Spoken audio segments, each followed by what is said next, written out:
नमस्कार दोस्तों, आज हम लोग जिस दवा के बारे में बात करने वाले हैं ये लगभग पुरुषों की बहुत सारी गंभीर यौन समस्याओं से लेकर उनका अंडकोश, उनका लिंग, उनका genito urinary organs like prostate, urinary bladder, even CKD यानी क्रॉनिक किडनी डिजीजेस जैसी गंभीर समस्याओं में भी इस दवा का इस्तेमाल बहुत ही अच्छी तरीके से किया जाता है होम्योपैथी में। लेकिन जैसे कि आप सब जानते हैं कि होम्योपैथिक मेडिसिन कुछ ना कुछ सिम्टम्स के ऊपर काम करता है और वही सिम्टम्स जो है एक मेडिसिन को सबसे अलग बनाता है। तो आज हम लोग जिस दवा के बारे में बात करने वाले हैं उसका पूरा नाम है पिक्रिकम एसिडम या पिक्रिक एसिड हम लोग कह सकते हैं। तो मैं डॉक्टर सुप्रियो दत्ता, आज हम लोग ये जानेंगे कि कौन कौन सी लक्षण के आधार पर हम लोग इस दवा का अपना यूज में ले सकते हैं। तो चलिए हम लोग वीडियो को स्टार्ट करते हैं। तो दोस्तों, पिक्रिकम एसिडम का जो पेशेंट होता है वो खास तौर से जब भी कोई मानसिक कार्य करता है तो उसे हेडेक की बहुत ज्यादा शिकायत होने लगता है। अगर वो कोई छोटा बच्चा है तो वो अपना किताब खोलते ही उसका हेडेक स्टार्ट हो जाएगा, या कोई बड़ा अगर कोई ऑफिस जाता है तो ऑफिस पहुंचते ही उसका हेडेक जो है स्टार्ट हो जाएगा। और इसका हेडेक जो है वो खास तौर पर ऑक्सीपिट एरिया में होता है और इसी के साथ पेशेंट को बहुत ज्यादा प्रोस्टेशन रहता है। पेशेंट ऐसा फील करता है कि वो डेस्क का ऊपर सर रखकर सो जाए, क्योंकि इसका पेशेंट का स्पाइनल कॉर्ड में यानी रीढ़ की हड्डी में बहुत ज्यादा पेन का शिकायत रहता है। वैसे तो पूरी बॉडी में मस्कुलर डेबिलिटी रहता है, लेकिन स्पाइनल कॉर्ड में यानी रीढ़ की हड्डी में इनको ऐसा फील होता है कि जैसे कोई वहां कोई पिन या फिर कोई सुई चुभा रहा हो। और ये एक बहुत ही कैरेक्टरिस्टिक सिम्टम है पिक्रिकम एसिडम का। और ये जो पेशेंट है ये हमेशा अपने आप को थका हुआ महसूस करता है, ग्रेट एक्सर्शन जिसे हम लोग इंग्लिश में कहते हैं। एक 5 मिनट का काम को कंप्लीट करने के लिए 30 मिनट लगाता है और काम तो करता है लेकिन शरीर जो है इनका बहुत ज्यादा सुस्त रहता है। कोई देखेगा तो उसे ऐसा लगेगा कि शायद इसने 3 दिन से खाना नहीं खाया है। यानी कहने का मतलब इस लेवल का इन लोगों को वीकनेस रहता है। एक काम करने का विल पावर पूरी तरह से खत्म हो जाता है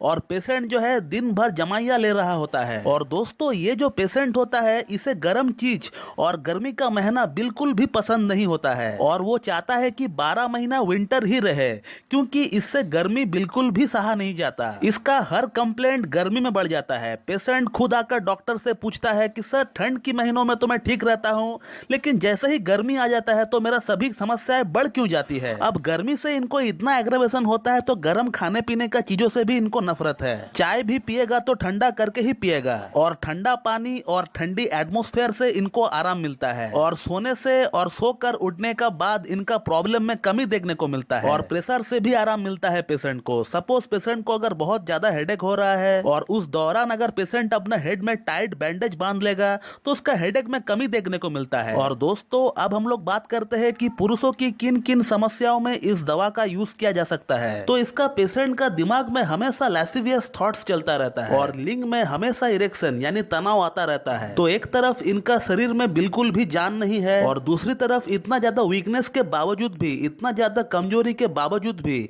इनका लिंग में तनाव हमेशा बना रहता है। माइंड में हमेशा लैसिवियस थॉट्स आता रहता है। जबकि किसी का शरीर अगर इतना वीकनेस से भरा हुआ है तो फिर इनको इतना फ्रीक्वेंट इरेक्शन आना नहीं चाहिए। लेकिन पिक्रिकम एसिडम का केस में आपको यही देखने को मिलेगा कि पेशेंट को इतना ज्यादा वीकनेस रहने का बावजूद भी, इतना ज्यादा कमजोरी रहने का बावजूद भी पेशेंट का लिंग में तनाव हमेशा बना रहता है। बिना किसी स्टिमुलेशन की, बिना कुछ किए ही उनका लिंग में हमेशा इरेक्शन बना रहता है। जब तब इरेक्शन आ जाता है और इसके कारण टेस्टिकल्स में यानी अंडकोश में बहुत ज्यादा पेन भी होता है इन्हें। और यही बात आगे जाकर प्रियापिज्म नाम की एक डिजीज में तब्दील हो जाती है, जिसमें क्या होता है कि आप सेक्स करने का बाद भी आपका लिंग में तनाव बराबर बना रहता है। एक 2 घंटा तक आपका लिंग स्टैंडिंग मोड में ही रहने लगता है और आपका लिंग में और अंडकोश में आपको बहुत ज्यादा पेन भी अनुभव हो सकता है और घंटों वहां ब्लड जमा रहने का कारण से आपका लिंग का अंदर टिश्यूज और नर्व जो है वो धीरे धीरे डैमेज होने लगता है और आपको परमानेंट नापुंसक भी बना सकता है। अब प्रियापिज्म की केस में कुछ लोगों में पेन नहीं होता है, तो ऐसा बिल्कुल भी ना सोचे कि लिंग में हमेशा तनाव आ रहा है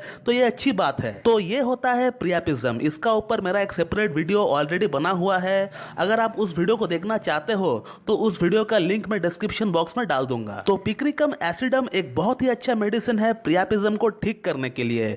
मैं बहुत लोगों में पिक्रिकम एसिडम का इस्तेमाल करके साथ में कुछ और मेडिसिन का इस्तेमाल करके प्रियापिज्म उनका अंदर ठीक किया हूं और पिक्रिकम एसिडम का बहुत ही कम समय में बहुत ही अच्छा परिणाम भी देखने को मिलता है। इसके अलावा ये बीपीएच यानी बेनाइन प्रोस्टेटिक हाइपरप्लेजिया की भी एक बहुत ही अच्छी दवा है। जिन लोगों में एनलार्ज प्रोस्टेट के कारण से बार बार यूरिन जाने की इच्छा करती है यूरिन में जलन होती है और पेशेंट को बार बार रात को पेशाब के लिए जाना पड़ता है टॉयलेट। इसके अलावा ये नाइटफॉल की भी एक बहुत ही अच्छी दवा है, लेकिन नाइटफॉल जो होता है वो बिना किसी ड्रीम्स या बिना किसी इमेजिनेशन का ही हो जाता है, और ये भी एक बहुत ही अच्छा सिम्टम होता है पिक्रिकम एसिडम का। इसके अलावा ये आंख पर भी बहुत अच्छा काम करता है। जिन लोगों में क्रॉनिक कंजंक्टिवाइटिस की शिकायत है वो लोग भी इसे कंजंक्टिवाइटिस को ठीक करने के लिए यूज कर सकते हैं। इसके अलावा ये सीकेडी यानी क्रॉनिक किडनी डिजीज में भी ये काम करती है, और सीकेडी का ज्यादातर केसेस में पिक्रिकम एसिडम का इस्तेमाल किया जाता है। मैं सीकेडी की बहुत सारी केसेस में इस दवा का इस्तेमाल किया हूं और बहुत ही अच्छा परिणाम भी मुझे देखने को मिला है इस दवा से। और अब अगर आप में से कोई इस दवा का इस्तेमाल करना चाहता है तो फिर वो जो है 30 पोटेंसी में इस दवा को लेकर आइए। पिक्रिकम एसिडम 30 2 बूंद सुबह 2 बूंद शाम को आपको लेना चाहिए, लेकिन इससे अगर आप अपना डॉक्टर की गाइडेंस में लेंगे तो फिर इससे आपको और अच्छा परिणाम मिल सकता है। तो फिर दोस्तों, ऐसा पेशेंट जहां आपको बहुत ज्यादा मानसिक और शारीरिक एक्सर्शन देखने को मिले, जहां हमेशा पेशेंट का मुंह में एक कड़वा एक बिटर स्वाद बना रहे और खाना खाने का पेशेंट को इच्छा बिल्कुल भी ना करे, इसी के साथ अगर पेशेंट का शरीर में बहुत एक्सट्रीम थकावट रहे, आंखों में कमजोरी आने लगे, जेनाइटो यूरिनरी ऑर्गन्स में कमी आने लगे, और इसी के साथ अगर पेशेंट का मन में हमेशा लैसिवियस थॉट्स चलता रहे, एक्सेस सेक्सुअल डिजायर जिसे हम लोग कहते हैं, और इसी के साथ अगर लॉन्ग स्टैंडिंग इरेक्शन की शिकायत हो जिसे हम लोग प्रियापिज्म कहते हैं, और इसी के साथ हेडेक, प्रोस्टेशन, एक्सर्शन और स्पाइनल कॉर्ड में पेन जो मैं आपको शुरू में ही बताया था, अगर ये चीजें अगर पेशेंट में आपको प्रोमिनेंट देखने को मिले तो फिर आप जो है दोस्तों बिल्कुल पिक्रिकम एसिडम का इस्तेमाल कर सकते हो उस पेशेंट का ऊपर। मैं ये दवा हमेशा यूज करता हूं जहां मुझे इसका इंडिकेशन थोड़ा भी मिले, और कहीं ना कहीं इसका बहुत अच्छा परिणाम भी मुझे मिलते हुए देखा गया है। तो दोस्तों, ये था एक शॉर्ट वीडियो अबाउट पिक्रिकम एसिडम,